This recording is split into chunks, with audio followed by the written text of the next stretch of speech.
우리 교회가 몇 주 동안에 계속 들었던 말씀이 하나님의 소유, 진리를 소유하는 거, 이 부분을 어떻게 됐어요? 이것이 왜 이렇게 중요하냐면 성경에 얘기한 죄라고 하는 것은 하나님 아버지와 그가 보내신 예수 그리스도를 알지 못하면 그게 죄다.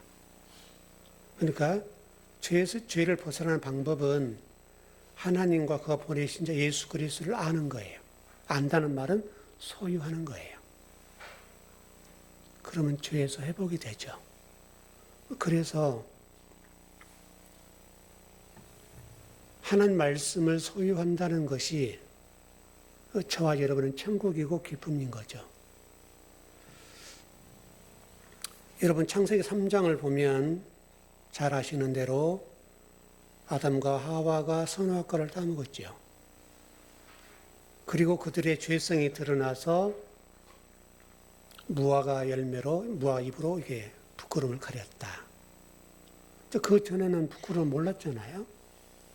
바로 죄가 들어옴으로 부끄러움을 알게 됐는데 그때 하나님께서 하신 일이 뭐냐면 어린 양을 잡아서 그 가죽으로 그의 무화과 잎을 벗겨버리고 입혀주셨거든요. 그게 구원이에요. 그게 뭐냐면 그게 소유예요. 하나님을 소유하는 거, 진리를 소유하는 거. 그러니까 아담과 하와가 그 가죽옷을 거부하면 그게 지옥이죠. 그 얘기예요. 그러니까 하나님 말씀 소유한다는 말이 하나님 말씀이 이렇게 우리가 올 때 받아들이는 거예요. 그 창세기 3장에 나와 있는 우리 구원사에 있어서 아주 중요한 문제를 다루고 있는 거예요. 하나님이 가죽옷을 입혀주실 때 그것을 받아들이는 거죠. 그게 죄 문제, 그게 구원이 해결되는 거예요. 그래서 하나님 어린 양을 잡아서 그 가죽옷으로 아담과 하와에게 가죽옷을 입혀주셨다고요. 그게 성경에 설명하는 구원사예요, 구원사. 가죽옷이 바로 아담과 하와에 있어서는 구원의 열쇠가 되겠죠. 그래서 저와 여러분이 하나님 말씀을 소유한다는 것이 어떤 것보다 중요해요. 무엇보다 중요해요. 여러분 유대 종교 지도자를 보세요. 그들의 문제가 뭐예요? 하나님 말씀을 모르지 않죠. 모르지 않는데 겉에 말씀을 붙잡고 있죠. 율법을 붙잡는다고요. 우리 성경 전체를 보면 율법이라고 하는 것은 몽학선생이다. 그러니까 몽학선생이란 말은 율법이라고 하는 것은 실체가 아니라는 말이거든요. 실체 아닌데 그 실체인 것처럼 받아들인단 말이죠. 그리고 그 실체 아닌 율법을 가지고 사람들을 평가하는 거예요. 선악 기준으로. 저 사람은 지옥 백성, 저 사람은 천국 간다. 왜? 율법이 잣대니까. 그게 바로 여러분 유대 종교 지도자의 얘기예요. 그 예수님 당시에도 그것이 굉장히 혼란을 일으켰고 예수님과 부딪혔어요. 그래서 여러분 보시는 대로 예수님 당시에 바리새인들과 예수님은 사사건건 논쟁하죠. 예수님께서 계속 그들의 율법적인 것들 다시 설명하면 몽학선생과 같은 도의 초보적인 것을 가지고 그들이 모든 사람을 선악으로 분리할 때, 정죄할 때 예수님께서는 그게 바른 도가 아니라고 항변하신 거죠. 그런데 유대 종교 지도자들이 볼 때는 자기들이 어린 아이라는 사실을 모르는 거예요. 그래서 모든 사람들이 율법으로 판단하고 저주하는 거예요.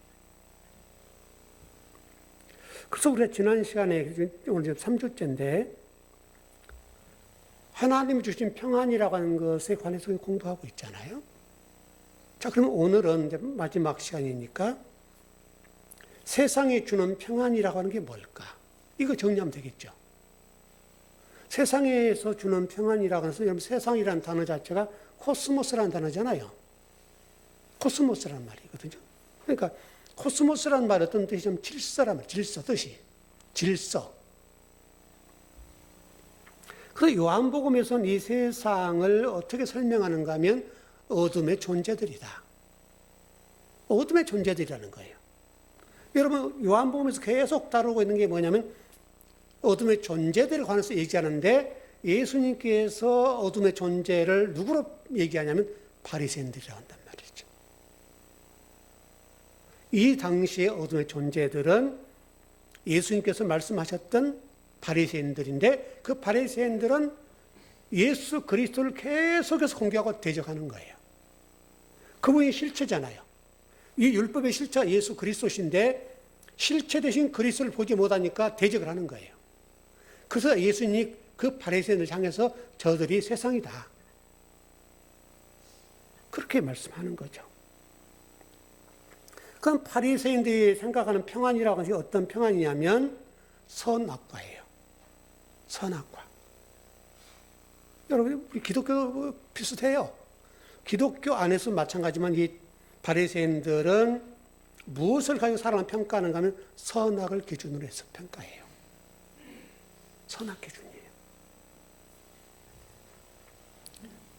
쉽게 설명해, 여러분 잘 아시는 대로 십계명이라고 하는 게 뭐뭐 하지 말라, 뭐뭐 하라라는 거잖아요. 그게 기준이 되어서 판단하고 저 사람은 나쁜 사람, 좋은 사람, 선한 사람, 악한 사람 구분하기 시작하는 거예요. 이게 선악과예요. 여러분 십계명이라고 하는 것이 뭐뭐 하라, 뭐뭐 하지 말라고 하는 게 초점인데 그냥 진짜 핵심이 뭐예요, 여러분? 십계명은 10의 하나잖아요. 10의 하나를 설명하려고 하는 거예요. 그리스도를 설명하려고 하는 거잖아요. 근데 그걸 못 보는 거죠. 바리새인들이 보는 것은 선악과 기준이 되어서 좋은 사람, 나쁜 사람, 뭐 어리석은 사람, 악한 사람 이런 식으로 구분을 하는 거예요. 그게 바리새인들이에요. 바리새인들 입장에서 보거나 또 현대 교회에서 마찬가지인데요. 교회 안에서 열심히 한 성도들에 대해서 성도들의 평가하거나 또 주의 종들의 평가하기를 저분은 신앙이 좋은 분. 그 외형으로 드러난 어떤 그게 기준이 되어서 좋은 신앙인 이렇게 한단 말이죠.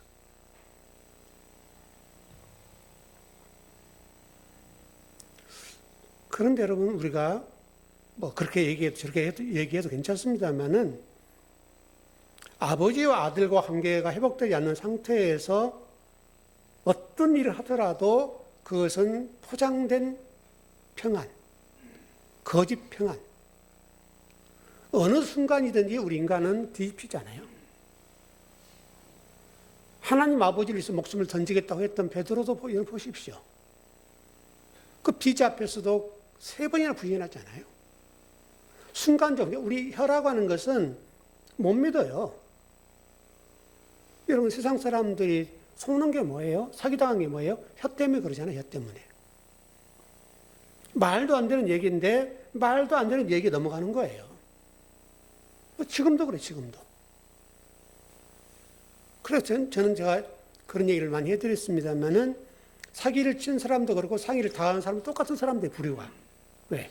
생각해 보시면 그렇잖아요. 여러분, 그래서 1억을 투자해서 한 달에 뭐 1,000만 원씩 주겠다. 그럼 이게 말이 안 되는 거잖아요, 여러분. 우리 논리적으로 했을 때 안 되는 거 아니에요? 근데 뭐 해서 1억을 투자했는데 뭐 2천, 3천을 주겠다. 그러면 그런 데 사람이 몰린단 말이에요. 나중에 보면 탈이 나잖아요. 탈이 나서 다들 떼이고 뭐 나중에 울고불고 난리예요.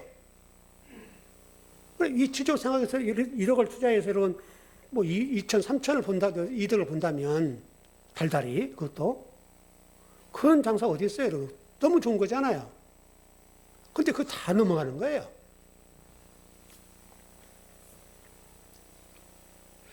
세상에서 주는 평안이라고 하는 것은 바리새인들이 주는 평안인데 이게 불신자들 얘기하는 게 아니에요, 여러분. 하나님을 섬긴다고 생각하고 교회 다니는 사람들에 관해서 세상이라고 얘기한다는 거예요.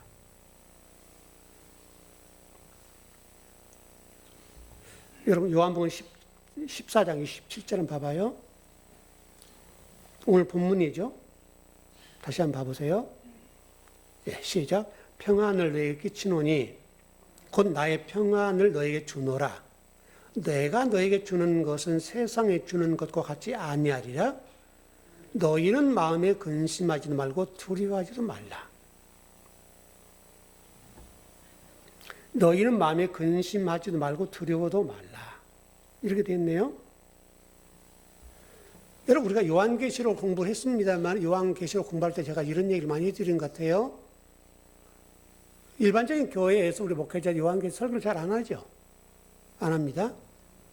왜 안 하냐면 요한계시록을 우리 칼빈이라는 우리 장로교회 아버지라고 하시는 분이 주석을 하다 못했다. 우리는 칼빈보다 못한 사람들인데 우리가 가면 어떻게 요한계시록을 해석할 수 있어? 여기 출발이거든요. 그리고 붓을 꺾어버린다고 그랬잖아요.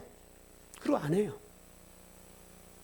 근데 여러분 요한계시록을 공부를 해봤습니다만은 요한계시록은 뭐 현대 신학에서 얘기한 것처럼 두려움을 주고 공포를 주는 메시지가 아니라 복음의 결론. 그리고 실질적으로 창세기를 출발할 때 이미 요한계시록을 정해놓고 결론을 정해놓고 간다고 그랬잖아요. 그러니까 창세기 시작해서 요한계시록 가는 동안에 결론이 바뀌거나 이게 아니란 말이죠. 이미 창세기 출발 때부터 요한계시록 결정 난 거예요. 왜? 복음의 완성이니까. 그리고 그걸 향해서 설명이 가는 거죠. 근데 이 요한계시록을 우리가 볼 때 두려움과 공포스러운 말씀으로 이해했기 때문에 성도들이 요한계시록을 공부하면 두려워요. 공포감을 느껴요. 나 이러면 지옥 가겠네. 이런 식이 된단 말이에요. 근데 여러분 요한계시록처럼 복음 중에 복음이 없잖아요. 얼마나 복음적이에요, 여러분 요한계시록이.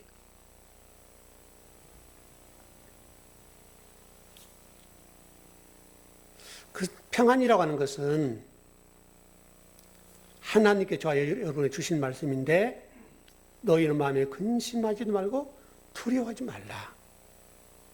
그럼 거꾸로 얘기하면 세상이라고 하는 것은 우리 교회 얘기하는 게 교회가 하나님의 평안으로 예수 그리스도 중심이 되지 않는 하나님의 중심이 되지 않는 말씀의 중심이 되지 않는 상태에서는 성도들이 무엇을 주는가 하면 근심과 두려움을 줘요. 그래서 여러분 성도들이 그 두려움과 구원의 문제가 우리에게 놓여있기 때문에 그게 두려워서 헌신하고 봉사를 하는 거예요. 마음에 참 기쁨과 감사가 넘쳐서 헌신하는 게 아니에요. 충성하는 것이 아니에요. 두려워서 하는 거예요. 두려워서. 이렇게 하면 난 천국 못 가. 이게 딱 우리를 사로잡아 버리는 거죠. 그래서 하나님 나라와 교회를 위해서 헌신하고 충성을 하는데 그 충성하는 것이 기쁨이 아닌 거예요. 두려움, 구원을 받기 위한 전제로 하는 거예요. 그러니까 우리가 어떤 뭔가 노력하면 구원이 이루어진다고 생각하기 때문에 그렇게 하는 거잖아요. 구원은 여러분 선물이라고 그러죠. 선물. 하나님 주신 선물이에요. 구원은.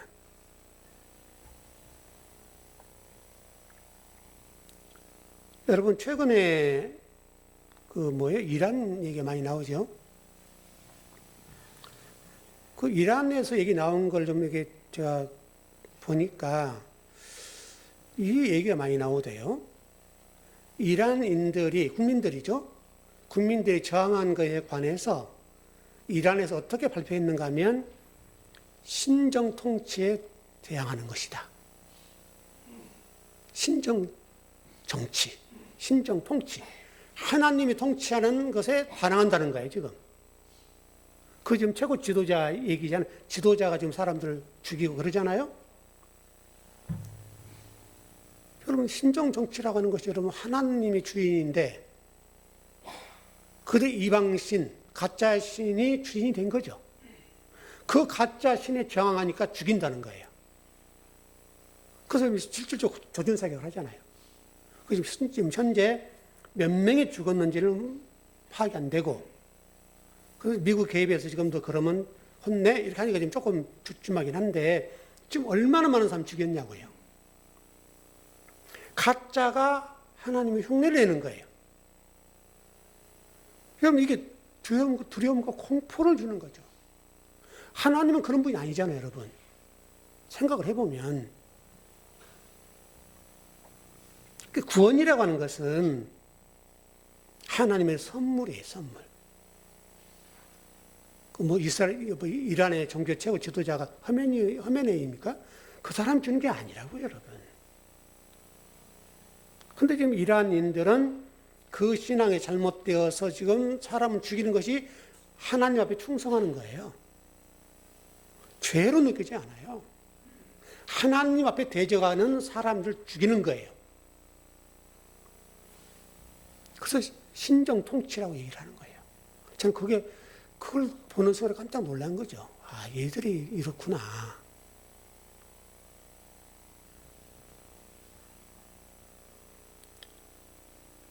인간적인 어떤 문제로 죄의 문제가 해결이 되지 않아요.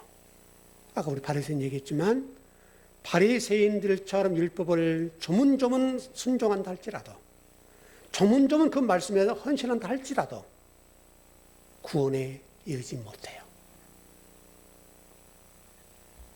28절입니다. 요한복음 14장 28절. 네, 시작. 내가 갔다가 너에게로 온다는 말을 너희가 들었나니 나를 사랑하였더라면 내가 아버지께로 감을 기뻐했으리라. 아버지는 나보다 크심이라. 이 본문에서 좀 번역이 이렇게 됐는데 제가 원문을 좀 쳐다보니까 잘 한번 보세요. 제가 읽을게요. 다시. 내가 갔다가 너희에게로 온다는 말을 너희가 들었나니 나를 사랑하였더라면, 왜냐하면 내가 아버지께로 감을 기뻐했으리라. 왜냐하면 아버지는 나보다 크심이라. 왜냐하면이 두 번 들어갔어요. 왜냐하면 호티 이다는데, 왜냐하면 내가 아버지께로 감을 기뻐했으리라. 왜냐하면 아버지는 나보다 크시다. 왜냐하면 들었단 말이죠. 여러분, 이 본문이 그냥 지나가면 간단한 본문인데 이 본문이 우리 기독교 역사 속에서 치열하게 논쟁했던 본문이에요. 무슨 논쟁인가 하면 삼위일체 논쟁. 여기 나와 아버지는 하나다, 또는 아버지가 나보다 크다. 요 지금 문제인데, 우리 기독교 역사 속에서 아버지가 나보다 크다라고 하는 이 말씀 때문에 삼위일체 논쟁으로 피터지게 싸운 본문이에요. 이 본문이. 그래서 이 삼위일체 논쟁 때문에 기독교사가 얼룩져요. 그리고 아버지와 나는 하나다. 지금 이렇게 또 돼 있잖아요, 뒤에가. 아버지가 나보다 크다라고 말씀하셨고, 나와 아버지가 하나다라고 말씀하셨는데, 이 논쟁이 삼위일체의 논쟁이에요. 여러분, 요한복음 10장 29절, 30절을 봐봐요.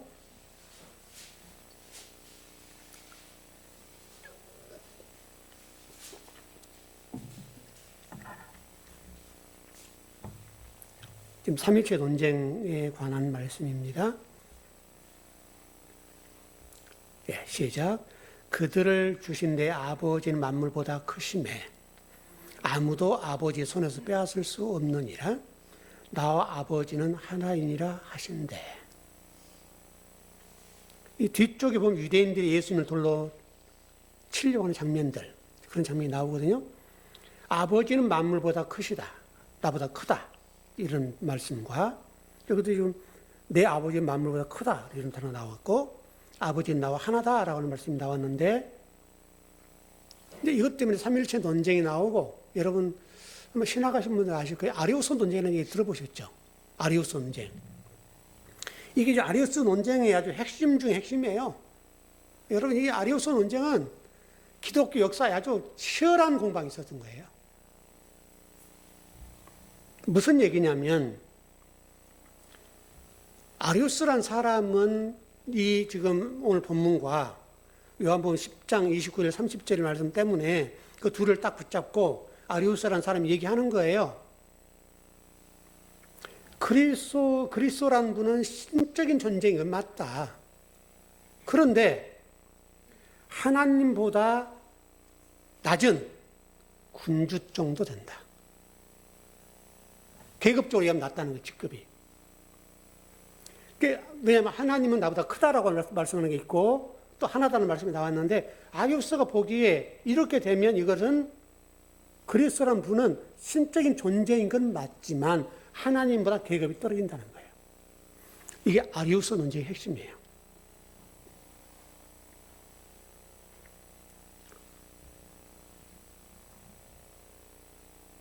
요한복음 13장 16절 한번 가봐요.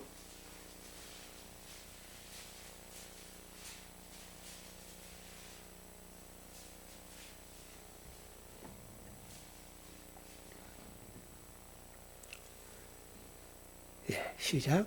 내가 진실로 진실로 너에게 이르노니 종이 주인보다 크지 못하고 보냄을 받은 자가 보낸 자보다 크지 못하나니. 보냄을 받은 자와 보낸 자, 이게 나오네요. 이 말씀이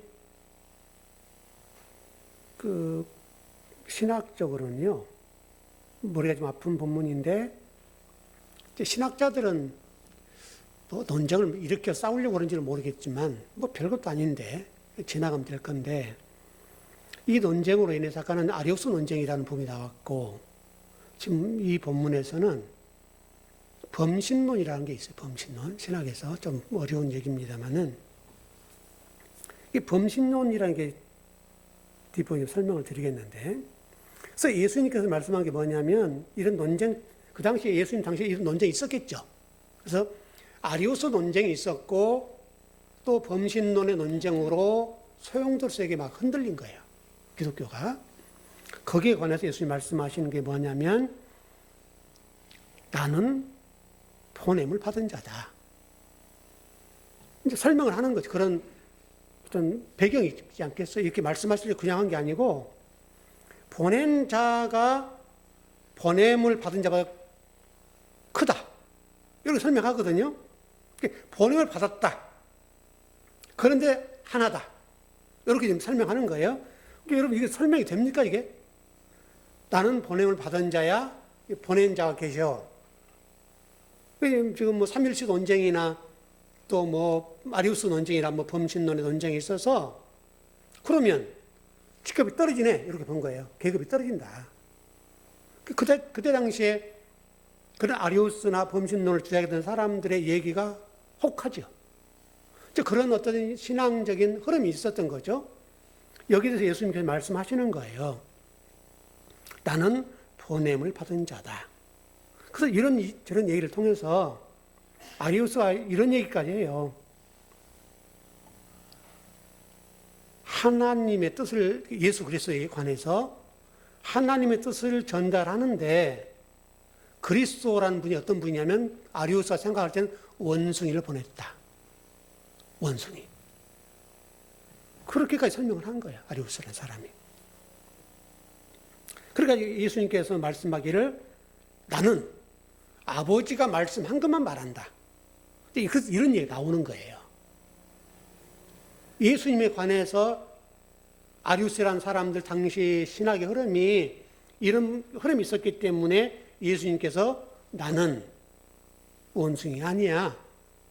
하나님이 내 입에 물려주신 것, 말씀한 것만 말한다. 마치 모세가 그런 것처럼 그렇게 하시는 거예요. 그러나 예수님께서 말씀하세요.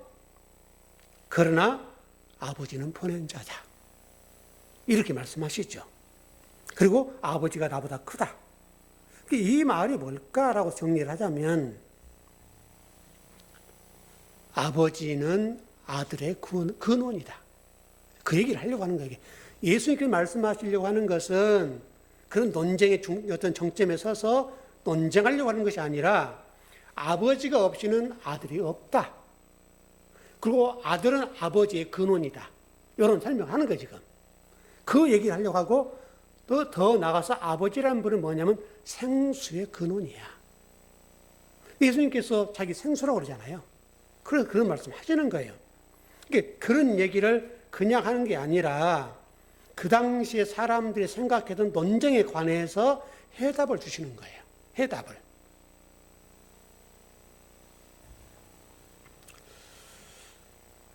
예를 들어 만일에 제가 어느 범신론자들이나 아리오스 논쟁과 삼일체 논쟁의 중심에 서 있는 사람들이 가서 이런 설교를 한다면 그 사람들은 제가 얘기한 것을 받아들일까요?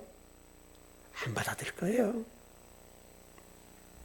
그러니까 예수님께서 지금 말씀하신 것이 아버지가 나보다 크다라고 하는 말을 한 것은 원인이 뭐냐면 범신론을 답하기 위한 거예요. 그러니까 범신론은 니도 하나님이고 니도 하나님이냐 이런 얘기거든요. 간단하게 얘기하면 하나님도 하나님이고 예수님도 하나님이다 이 말이잖아요. 그게 범신론이란 말이에요. 간단하게 얘기하면. 그러니까 예수님께서 그 범신론에 대해서 해답을 주기 위해서 아버지는 나보다 크신 분이야. 이렇게 설명을 했다는 거예요. 아버지가 자기의 근원이다. 이런 설명입니다. 한 가지 정리를 하자면 범신론자들 또는 뭐 좀 다르게 설명 어떨까요? 범신론자들의 주장을 보면 그들의 고백 속에는 은혜가 없어요. 은혜가 없어요. 이단들도 좀 그러지 않습니까? 이단들도 좀 은혜가 없죠. 여러분 그 이단들 저는 가보지는 않았는데 들려오는 얘기가 보면 그쪽에서 예배드리는 사람들은 자유가 없죠. 자유 없습니다. 은혜가 없어요. 그럼 분명하죠. 감사가 없어요. 감사가 없습니다. 근데 기독교는 여러분 은혜 중심이잖아요. 은혜. 구원이라고 하는 은혜잖아요. 여러분. 은혜. 우리가 사는 것 자체가 은혜잖아요. 여러분. 자, 29절입니다. 요한복음 14장 29절. 그냥 삼일체 뭐 이런 그냥 간단히 정리한 거예요. 그냥 여러분 그거 깊이 할 필요 없어요. 요한복음 14장 29절. 네, 시작. 이제 일이 일어나기 전에 너에게 말한 것은 일이 일어날 때에 너희로 믿게 하려 함이라. 여기서 일이라고 하는 게 뭐냐면 이제 일이 일어나기 전에 무슨 말이죠? 이제 일이 일어나기 전에 너에게 말하는 것은 일이 일어날 때 너희로 믿게 하려 함이라. 무슨 말인지 알겠어요? 모르죠. 그래서 이제 일이 일어나기 전에라는 말은 좀 있으면 나 죽을 거야. 그 말이에요. 일이 일어나는 말은 일이 일어나기 전에라고 하는 말은 나 조금 있으면 십자가 친다. 이렇게 한 건데요. 다시 설명 아버지께 간다. 그 말이에요.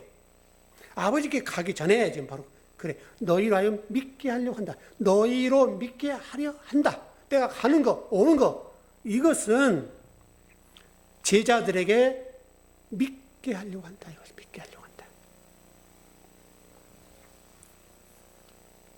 여러분, 전번에 우리가 공부를 했습니다만은 부회사가 오면 뭐를 한다겠냐면 내가 한 말을 기억나게 하리라. 그렇게 말씀 배웠었죠. 그러니까 여러분 우리가 평소에 말씀을 꾸준하게 배워둬야 될 것이 뭐냐면 배워두면 그 배운 말씀이 어느 순간 내가 그 말씀을 통해서 뭔가 회복돼야 될 때, 풀어야 될 문제가 있을 때 그 말씀이 생각나서 말씀이 풀어간다고요. 그러니까 예를 들어 성령을 이해할 때 무슨 무당 잡기 같이 그렇게 한다는 말이 아니라 하나님 말씀이 가장 필요할 때 생각이 나는 거예요. 생각나요.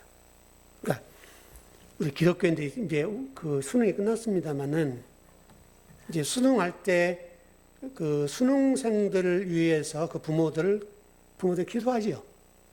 작정 기도해서 뭐 20일 단일 기도, 뭐 40일 뭐 작정 기도 막 이런 식으로 하잖아요. 그래서 기도를 할 때 뭐라고 기도해요? 하나님 어디 대학을 가야 됩니다. 뭐 점수 잘 나오게 해주시고 그러잖아요. 그러면 예수 기독교인들만 뒤에서 하나님이 시험 볼 때 우리 기독교 자녀들만 부모들 기도에 나왔으니까 모르는 문제도 하나님께서 이거 딱 찍어주면 얼마나 좋겠어요. 그런 말이 아니잖아요. 생각나게 한다면 무슨 말이냐면 내가 공부한 것이 갑자기 생각 안 날 수가 있잖아요. 왜냐하면 시험지를 보니까 앞이 캄캄할 수 있잖아요. 여러분 당황할 수 있으니까 그때 하나님 우리에게 평강을 주셔서 말씀이 생각나게 해주신다. 공부 안 한 거 전혀 들여다보지 않는 것이 생각나게 한다는 말이 답을 가르쳐 준다는 말이 아니에요. 그러니까 공부한 만큼 점수가 나오는 거죠. 제가 언제가 여러분 그 얘기 한번 한 적이 있죠. 제가 뭐 이제 그 목사고시를 보는데 뭐 여러분 뭐 점수 잘 나왔죠. 다 풀었어요. 다 풀었어 그냥. 근데 이 선긋기가 나오는데 하나가 딱 걸린 거예요. 한 두 개, 하나니까 두 개겠죠. 딱 두 개가 걸려가지고 5문제가 되는데 이 걷기가 됐는데 딱 두 개가 걸려 있어요. 그래서 제가 그것만 쳐다보고 있는 거 다른 다 이미 답을 맞았으니까 가만히 쳐다보고 있는 거예요.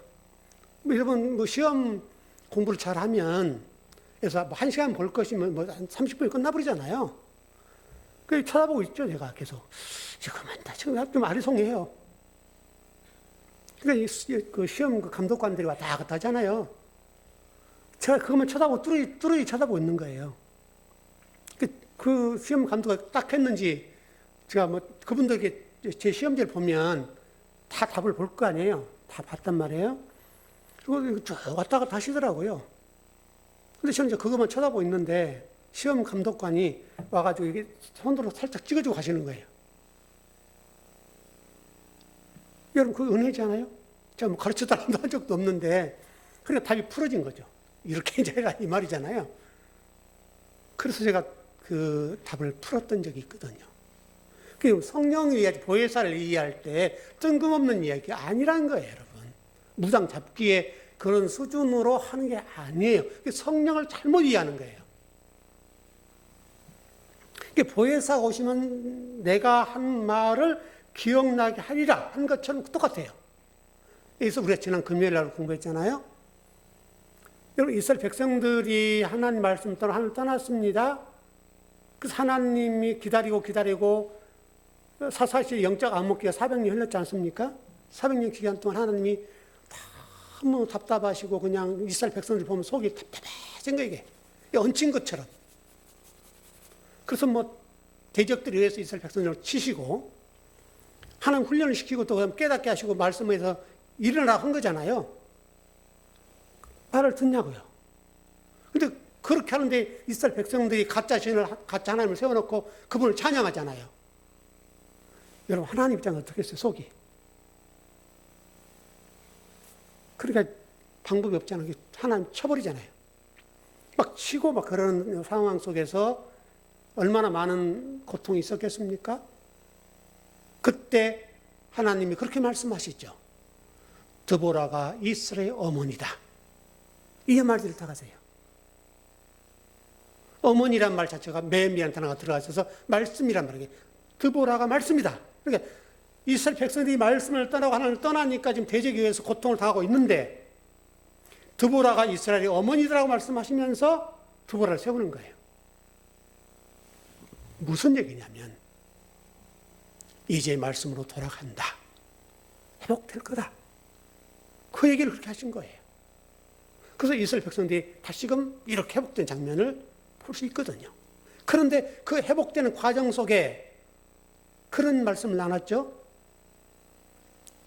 귀인이라는 단어를 설명을 드렸는데 귀인이라는 단어가 뭐 귀한 사람이다 그런 말이 아니라 남은 이스라엘 백성들 가운데 많은 하나님의 백성들이 있었는데 그 중에 소수의 무리들이 진리로 회복됐다.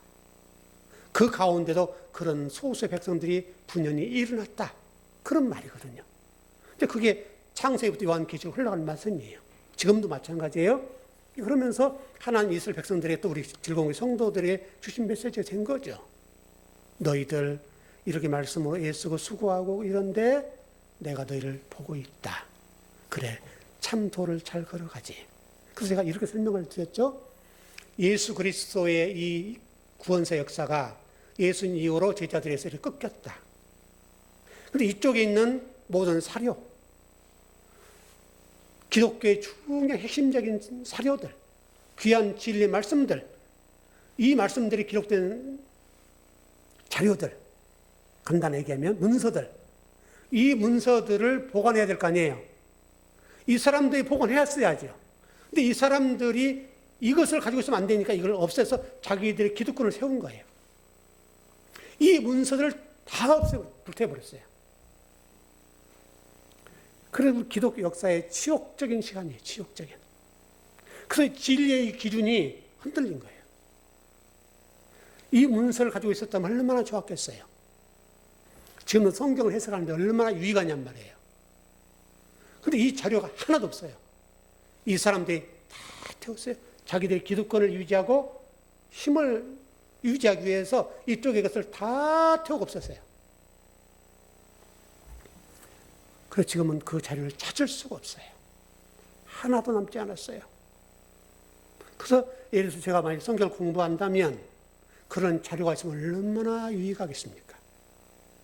근데 그 자료가 없기 때문에 공부가 어렵죠. 그럼 그 자료들과 이렇게 대조하고 공부하면 얼마나 좋냔 말이죠. 바로 그거예요, 여러분. 근데 이렇게 이제 예수님 다음에 이렇게 꺾였던 이 자리에 이게 구약시대부터서 창세기부터서 점점점점도 내려갔던 이것이 쭉 그래서 내려가요. 소수의 무리. 그게 귀인이란 말이에요, 귀인. 지금 이 시대에도 하나님은 그런 하나님의 남은 귀인들 같은 그런 존재들을 지금도 이렇게 가시는, 이게 점점점점 내려가는 거예요. 큰 기둥이 아니에요. 여러분, 구약시대부터 여러분, 제가 그 얘기 드렸죠. 아담 이후로 하나님께서 성막의 기술자와 성막의 설계도, 그것을 훈련시켜서 성막을 짓기 위해서 준비시켰다. 이 자들을 수많은 사람들이 제거하는 거예요. 제거해요. 솔로몬 시대가 내려와요, 그게. 근데 솔로몬 시대도 이 하나님 준비한 사람들이 성전을 못 지어요. 솔로몬이 다윗이 다 준비해 놓은 성전의 모든 기구들을 통해 성전을 지을 때 이방인들을 데려다 성전을 지어요. 그리고 하나님이 키웠던 그런 기술자들은 보조 역할밖에 못하는 거예요. 결과가 어떻게 됐다고요? 솔로몬 성전의 기둥이 세워졌어요. 이게 좋은 게 아니에요. 야긴과 보아서 세워졌어. 하나님과 비겼다. 그게 솔로몬 성전에서 하나님 말씀을 거역하고 이방인들을 데려 성전 지은 결과예요. 하나님이 준비시킨 사람들은 조수에 불과했단 말이에요. 여러분, 그것이 지금도 기독교 역사 속에서 그대로 흘러가요. 그래서 그 귀인이라고 번역된 이 점점점점의 사람들, 이 사람들이 지금도 하나님 기독교의 핵심적인 존재를 세워서 하나님 나라를 지탱하고 있는 거예요. 저는 우리 즐거운교회가 그런 교회였으면 좋겠다는 거예요. 바로 그 얘기예요. 하는 말씀이라는 것도 그거예요, 여러분. 말씀을 소유한 자들이 그렇게 점점점으로 간다고요. 이게 기둥처럼 안 가요. 명맥만 이해가는 거예요, 명맥만. 여러분, 14장 30절입니다.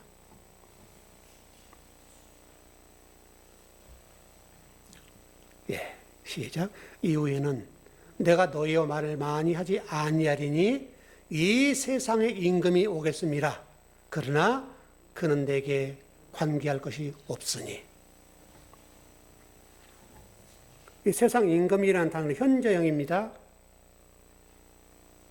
세상 임금이 오겠다 그러잖아요. 온다. 세상 임금이 온다는 말은 현재형입니다. 여러분, 현재형. 그렇다면 여기서 세상 임금이 누굴까요?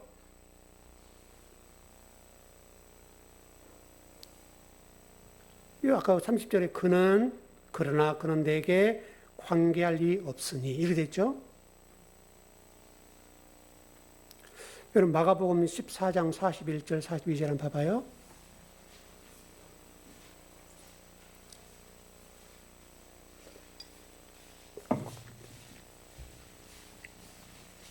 세상의 임금 누군가를 봐봅시다 한번.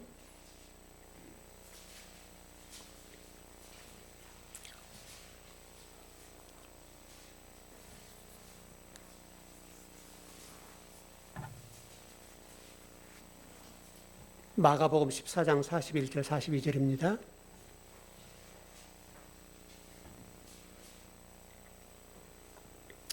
시작. 세 번째 오사 그들에게 이르시되 이제는 자고 쉬라. 그만 되었다. 때가 왔도다. 보라, 인자가 죄인의 손에 팔리느니라. 일어나 함께 가자. 보라, 나를 파는 자가 가까이 왔느니라. 일어나 함께 가자. 그러겠네요. 근데 원문은 뭐라고 되냐면 일어나 이것을 떠나자. 이제 이게 요한복음에 그렇게 돼 있는데 마가복음은 지금 일어나 함께 가자 이렇게 됐네요. 요한복음에 아까 일어나 함께 가자. 보라, 나를 파는 자가 가까이 왔다 그랬잖아요. 그럼 이 파는 자가 누구신지 알죠? 가룟 유다죠. 가룟 유다예요. 일단 뭐 시간이 어떻게 될지 모르니까 정리하자면 아까 뭐라고 그랬죠? 세상 임금을 현재형이라고 했죠? 그러니까 예수님 당시는 현재형으로서 예수님을 판 자가 유다죠. 그럼 현재형이니까 지금 유다는 누굴까요? 예수님 이름 팔아먹는 사람들이죠. 여러분 그래요. 현재 그게 세상 임금인 거예요. 그러니까 교회를 다니는데 세상 사람들은 뭐 예수님 팔 일은 없으니까 교회를 다니는데 지금도 유다처럼 예수님 팔아먹은 사람들이 있단 말이에요. 예수님 이용해서 하나님 이용해서 이득을 본 사람들이 있단 말이에요. 그 사람이 누구냐면 세상 임금이라는 거예요. 현재형이니까.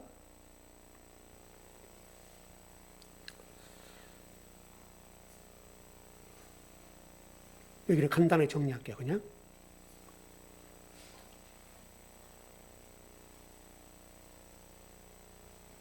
유다가 지금 세상 임금인데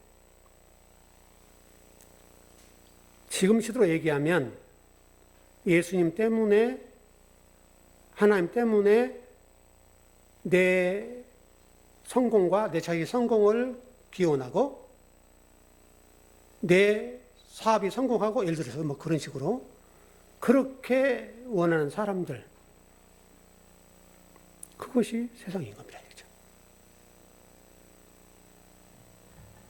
근데 사실 뭐 기독교인들이 많이 그러죠. 또 목회자들도 그렇게 가르치고 그러니까. 근데 성경은 그게 아니라는 거죠. 그렇게만 정리하죠. 좀 복잡하니까 다 설명하려면 복잡하니까 그렇게만 설명을 할게요. 31절.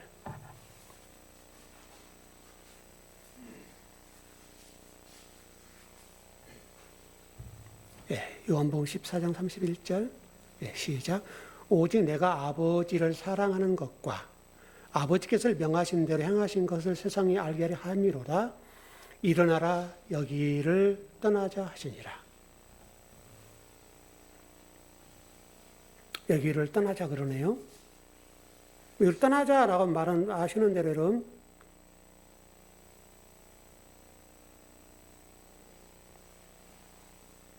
예수님께서 지금 십자가 지시겠다는 말도 되기도 하고 좀 더 적용하자면 세상 임금을 만나러 가자 그런 얘기도 되고요.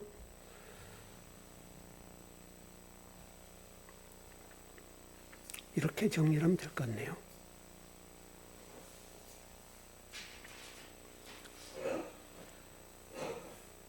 일단 좀 결론을 정리하자면 세상이 줄 수 없는 평안은 그리스도가 주는 평안이고요.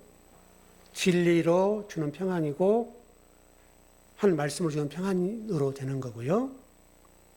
반대로 세상이 주는 평안은 바리새인이 주는 평안. 이렇게 보면 되겠네. 정리하자면 결론입니다. 그러면 그리스도가 주는 평안인데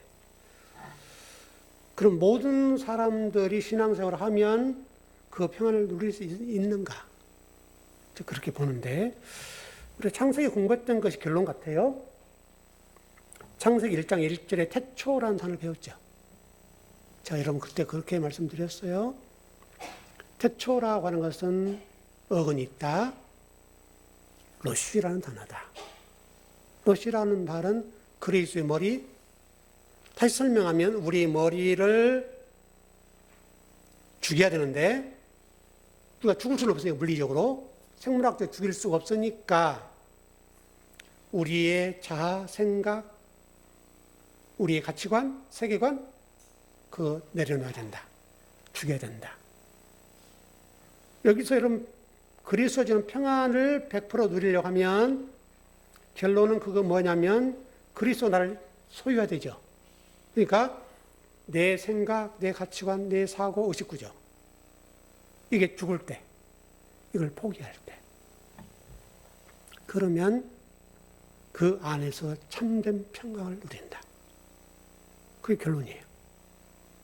그러니까 여러분 어떻든 간에 이런 말씀 배우는 목적의 결론이 우리 신앙생활 하면서도 평강을 누려야 되니까 여러분 그걸 누리고 싶으시면 내 생각을 내려놓으세요. 내 가치관, 의식구조 내려놓으세요. 그러면 하나님이 세상에 줄 수 없는 참 평안을 주신다 이거예요.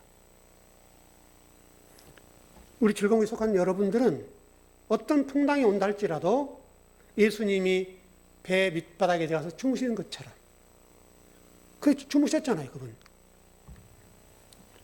그 평강을 누리고 싶으시면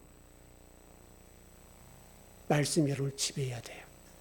말씀이 지배한다는 얘기는 내 생각을 접어야 되죠. 이게 얼마나 어려운지 몰라요.